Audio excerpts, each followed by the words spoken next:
Hello, everyone. Tonight, we're back with another deeply moving story from the heart of World War II. A time when even the most innocent crafts became tools of defiance. This narrative, titled The Dollmaker's Silent Gift, takes us to an occupied Dutch town, immersing us in the life of a young woman who uses her quiet artistry to weave threads of courage and hope. Imagine a world where every painted doll's eye holds a hidden message, and the gentle click of tiny wooden joints masks a dangerous secret. What happens when the bonds of family are brutally torn, and a young woman's love for her craft becomes her most potent weapon against tyranny, all while battling profound loneliness? I hope Elara's journey resonates with you as much as it does with me. The soft rustle of fabric, the gentle click of tiny wooden joints, and the faint, sweet scent of paint and glue filled the small, cluttered workshop above our toy shop on the cobbled street. For me, Elara, 23 years old, my fingers perpetually stained with those vibrant paints and sticky glue.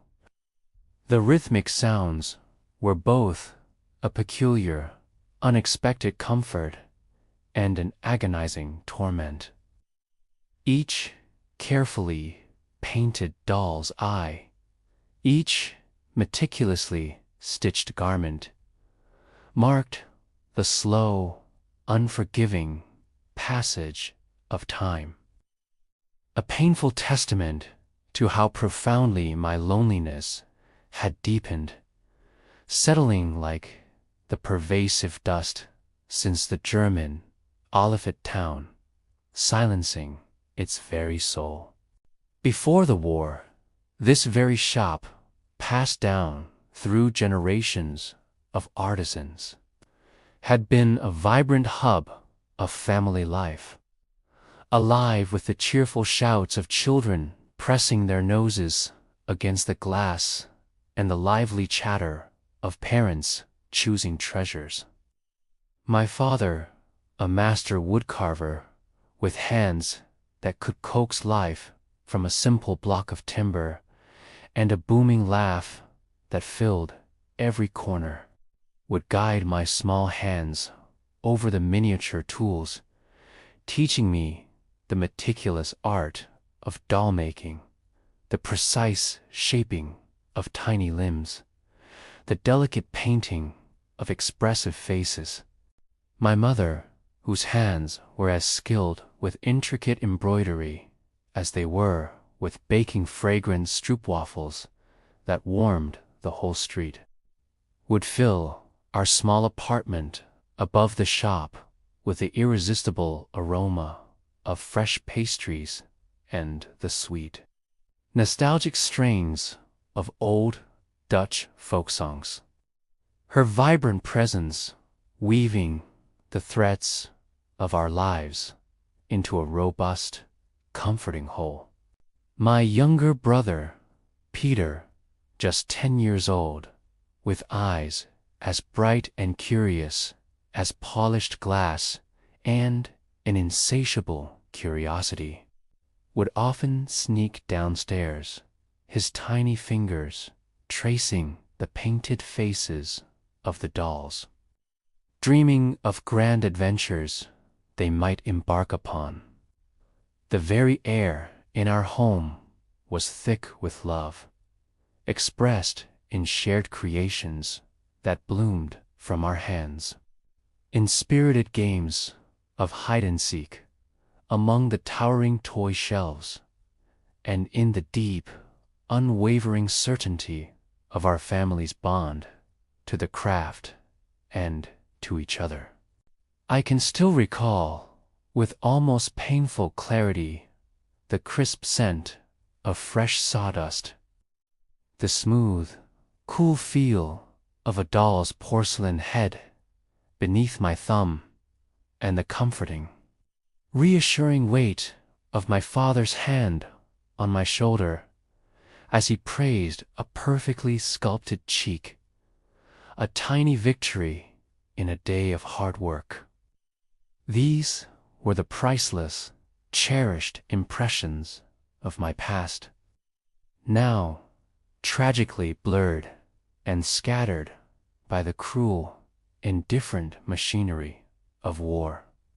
Then, without warning, the Germans marched into our town. Not with a fanfare, but like a cold, gray tide that washed over our unsuspecting lives, transforming everything it touched. My father, fiercely independent and utterly unwilling to carve a single propaganda figure for the new regime. His spirit, too free to be shackled, had been among the first to be taken. He was dragged away in the dead of night, his defiant shouts echoing down the street, fading into the oppressive darkness. My mother, her once vibrant spirit, slowly, imperceptibly dimming under the harsh realities of occupation and relentless rationing, succumbed to a swift, unforgiving illness months later, her last breath a barely audible whisper of my father's name. Pieter and I were left utterly alone. Two fragile figures adrift in a town transformed by occupation. Our shop, once a beacon of joy, now a silent, vulnerable fortress against the pervasive dread that seeped in from the streets. The vibrant tapestry of our family life had been brutally, irrevocably ripped apart, leaving gaping, aching voids that no amount of paint, no matter how bright, could ever hope to fill. I clung to my craft, a lifeline in the churning waters of despair, transforming my overwhelming grief into a relentless, almost obsessive focus. My skill as a dollmaker, honed by years at my father's side, became my anchor, my only refuge in a world that felt utterly chaotic. I continued the business, taking in small, mundane jobs, mending worn toys, repainting chipped faces, restuffing limp bodies, anything to earn enough for the meager rations that kept us barely alive. The Germans, surprisingly, left us largely undisturbed. Even an occupying force, with all its brutality, seemed to appreciate the services of a skilled artisan, especially for their children. But my true work, the work that consumed my every waking thought and kept my spirit from utterly breaking, was far more dangerous. Through my father's contacts, a desperate whisper from the shadows that reached me through a trusted neighbor, I had been recruited by the local resistance. My quiet, seemingly innocent craft became a vital, secret tool. I meticulously hid coded messages, tiny, rolled microfilms, miniature compasses, even small, folded maps within the hollow bodies of seemingly ordinary dolls, sewing them into their stuffing, or concealing them beneath their elaborate, innocent dresses. These were not just toys.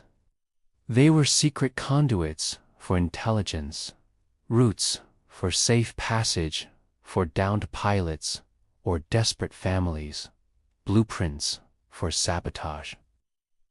This was my quiet war, fought not with guns, but with needle and thread and paint, driven by a fierce, burning loyalty to my lost family and the enduring hope for a free Netherlands. A Netherlands that would one day play again. The constant anxiety of discovery, the cold, paralyzing fear of a sudden, brutal inspection, was a sharp blade of emotion that never dulled, always pricking at my nerves, making every doll a life-or-death gamble, every stitch a potential betrayal. Pieter, my little brother, his already small frame weakened by persistent hunger and the oppressive atmosphere that permeated every breath we took, often spent his days in a small, sunless corner of the shop, lost entirely in his worn storybooks. His drawings, once whimsical scenes of brave knights battling fantastical beasts, had become abstract, geometric patterns, intricate designs that were, to me, haunting symbols of his retreat from a world too harsh, too ugly to bear.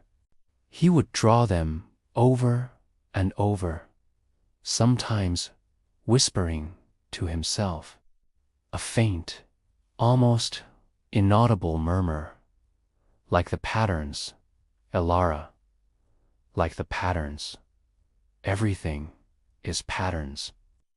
He was utterly oblivious that some of these very patterns, simple shapes repeated in specific, almost mathematical sequences, were, unbeknownst to his innocent heart, part of the complex codes I was so painstakingly embedding into the doll's tiny garments or their painted features. This innocent, unknowing was a terrible burden, a secret I carried deep within, and a delicate, unspoken form of love, my protectiveness a constant, fierce shield around his fragile spirit, guarding him from the brutal truth. My only tenuous connection to the outside world, beyond our secretive shop, beyond the constant hum of my work and the pervasive dread that clung to the air, was through our occasional, brief, yet infinitely precious interactions with Thomas. He was a young fisherman, barely older than myself, with eyes that held the stoic wisdom of the sea and a quiet strength that belied his often silent demeanor. He was also a trusted resistance contact, a vital, courageous link in the chain of our desperate network. He would bring me meager rations, a few freshly caught fish, a lump of hard bread, and, more importantly, carefully smuggled intelligence, coded messages hidden within hollowed-out fishing floats or tucked into the folds of old fishing nets. Thomas never spoke much, his words as sparse as the winter landscape, but his quiet efficiency and the shared burden of our dangerous work forged an unspoken bond between us. Sometimes he'd just linger for a few moments by the warm stove, sipping his bitter ersatz coffee, his presence a quiet comfort in the vast loneliness that enveloped me. His unwavering resolve and sharp intellect were a profound balm to my frayed nerves, a quiet acknowledgement that I was not entirely alone in this desperate fight. This shared, dangerous collaboration, forged in whispers and desperate acts of kindness, was a peculiar, unbidden form of love, born not of passion, but of mutual trust, unwavering loyalty, and a shared defiance against the crushing weight of occupation. One bleak autumn afternoon, the crisp silence of the street outside was abruptly, terrifyingly shattered by the chilling, unmistakable sound of heavy German boots marching in unison and sharp, guttural commands that ripped through the air. A stern, high-ranking German officer, Major Schmidt, notorious throughout a region for his keen eye for detail and his particular, unsettling interest in local businesses, arrived unexpectedly. His presence, a sudden, chilling blast of cold that permeated the very stone of our shop. He was accompanied by a small squad of heavily armed soldiers, their boots crunching ominously on the cobblestones outside. He spoke of new, highly detailed intelligence, capable of pinpointing hidden activities in the region, his voice cold, precise, and utterly devoid of warmth. My heart pounded, a frantic drum against my ribs, threatening to burst through my chest. Schmidt was a ghost I knew only by terrifying reputation, but his presence filled the air with an immediate, oppressive cold that seeped into my very bones. My hands, though hidden beneath the counter where I was painting a doll's delicate face, trembled violently, betraying my fear. I knew the danger. My hidden compartment in the workshop, the coded dolls, the illicit microfilms, all of it could be easily detected, exposed. My father, Thomas, Pieter, all of them were at grave risk if my position was compromised.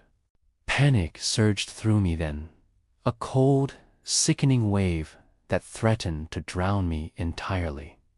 My shop, my lifeline, my secret. I was utterly, terrifyingly alone in this moment of impossible choice. The fate of not just our local resistance, but the very memories of my last remaining family, hanging by a single, fragile thread. I thought of my mother, her vibrant spirit silenced, her laughter gone. I thought of my father, his defiant spirit extinguished, his words now only echoes in my mind. Instinct, sharpened by fear and a desperate need to protect those still alive, and the precious secrets I held took over. My voice, surprisingly steady despite the violent tremor that shook my entire body, called out to Pieter, who had just come downstairs from the apartment, his face pale with cold and concern. Pieter, the new doll for Fräulein Schmidt. She wants it immediately. She's waiting. She needs it for her birthday tea party. I exclaimed, my voice carrying a feigned urgency about the mundane task, hoping it would sound convincing. Pieter's face was grim, but his eyes, meeting mine, held a flicker of understanding, a silent promise. He snatched a doll I had prepared earlier, its tiny dress concealing a vital message. His hands trembling slightly, his eyes locking with mine in a silent pact. The shop was now a ticking bomb. My secret, my love for this cause, had become a deadly liability, a direct threat. I grabbed a half-finished doll, a few vials of strange paints, and a small, cherished locket containing a tiny, faded picture of my father and mother, their smiles so distant now. "It stays," I muttered to myself, clutching the locket to my chest. "It's cold metal, a small comfort. It's the only way to draw them away." It was a lie, a half-truth, a desperate gamble. It was the only way to buy Pieter time, to ensure the intelligence reached its destination to save others. My own loneliness was a burden I would carry, a sacrifice I was willing to make, even if it meant risking everything. The next few hours were a blur of constant terror. I moved frantically through the shop, leaving false trails of fabric scraps, scattering fake doll parts, making just enough noise to draw Schmidt's attention. His search was relentless, methodical, his shouts growing closer, closer. I could almost feel his unseen presence, his methodical search drawing closer, like a predator stalking its prey, his cold breath on my neck. Then a desperate message whispered through the static from Thomas's hidden radio. A faint, crackling echo that was almost lost in the clamor. Pieter was safely out, and the new intelligence was being relayed. My heart clenched, a mix of profound relief and renewed terror. Now it was just me. I knew the old canal. I also knew a treacherous, uncharted passage through the deeper, forgotten tunnels beneath the town. A labyrinthine path only my father, in his quiet wisdom, had taught me for extreme emergencies, a place where no German, no search dog could possibly follow. It was an impossible escape, too dangerous for anyone else, a path that demanded absolute precision, courage, and a deep understanding of the town's hidden history. I felt the familiar cold knot of fear tightening in my stomach, the crushing weight of my loneliness pressing down on me, threatening to suffocate me. How could I possibly do this alone? His unwavering spirit, his deep belief in the power of small, hidden acts. I thought of my mother, her vibrant life silenced, her laughter gone. I thought of Pieter, his innocent curiosity, his young life tragically endangered, depending on me to survive. Driven by a surging wave of desperate emotion, the raw, primal ache of love for lost innocence, for lost lives, and the sharp sting of fear for my own survival, and an indomitable will to act that transcended all else. I made a reckless, terrifying decision. I would go. There was no other choice.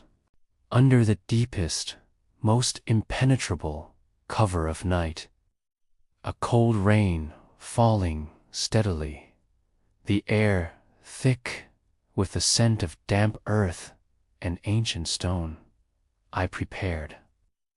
I left a final coded message on my workbench for anyone who might find it, confirming the intelligence Pieter carried, a last testament to my defiance.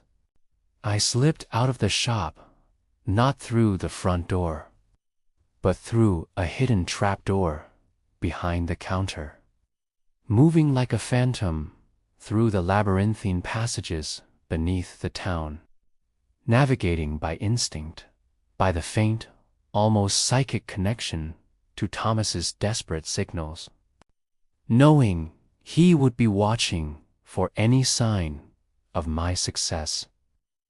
The journey through the forgotten tunnels was harrowing, a descent into pure, suffocating darkness, a world of cold stone and echoing silence. I navigated treacherous collapses, squeezed through impossibly narrow crevices, narrowly avoiding German search parties who were now focused on the shop above, their shouts growing fainter behind me, my heart a frantic drum against my ribs, threatening to burst. The cold, empty miles stretched before me, each one a testament to my isolation, to the sheer, terrifying scale of my task. As dawn approached, a thin, icy light creeping tentatively through a great high above, illuminating the swirling dust, exhausted and trembling from the bitter cold and pervasive fear. I finally reached a hidden exit deep beneath an old, abandoned warehouse near the canal. I collapsed, safe for now. Days later, a faint welcome signal confirmed Thomas's success. My act of desperate courage, fueled by love and loneliness, had not only saved Pieter and the intelligence, but had secured a vital new escape route for countless others. Months later, the sounds of distant battle grew louder, swelling into a hopeful, terrifying roar. News came, first in hushed whispers that grew into triumphant shouts of the Allied liberation of the Netherlands. The fighting was fierce, a joyous, chaotic explosion of freedom and celebration that filled the streets with revelry and the scent of gunpowder. One morning, as I emerged from my hidden refuge, preparing to rejoin the resistance, I found a small, unmarked packet nestled near the hidden exit, almost hidden by the debris. Inside, nestled in a piece of fine cloth, was a small, perfectly carved wooden bird, a rarity, a genuine treasure, its surface gleaming. Tucked beneath it was a small, folded note with a single German word, elegantly penned, Spielzeug. Major Schmidt was gone, swept away by the relentless tide of war. His fate unknown, leaving only this quiet, profound testament to his own hidden complexity and fragile humanity. A silent, poignant farewell, a final, shared secret between us.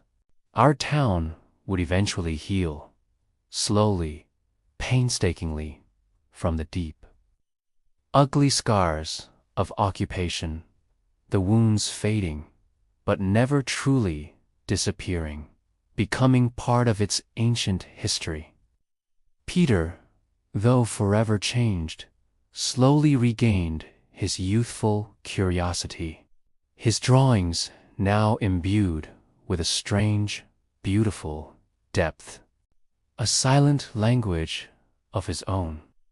Thomas and I would continue our work, our dolls and signals carrying not just intelligence, but a shared promise of a better future, a future built on truth and freedom. The family I yearned for would always remain incomplete, a profound absence that would never entirely leave me, a shadow in the corner of my heart. But the spirit of resistance, nurtured in the quiet hum of the doll shop, would bloom anew, stronger than ever. I would never forget the suffocating loneliness I had carried, the raw, visceral emotion of my constant fear, the profound love that had driven me through the darkest hours, and the silent, utterly unexpected compassion of a stranger on the other side of the conflict. Our shop, once just a humble business, would forever stand as a silent witness to a courage born of desperation, and precious secrets kept safe through the darkest of times. Its quiet workshop now echoing not just with the rustle of fabric, but with the vibrant, enduring truth of hope forever free.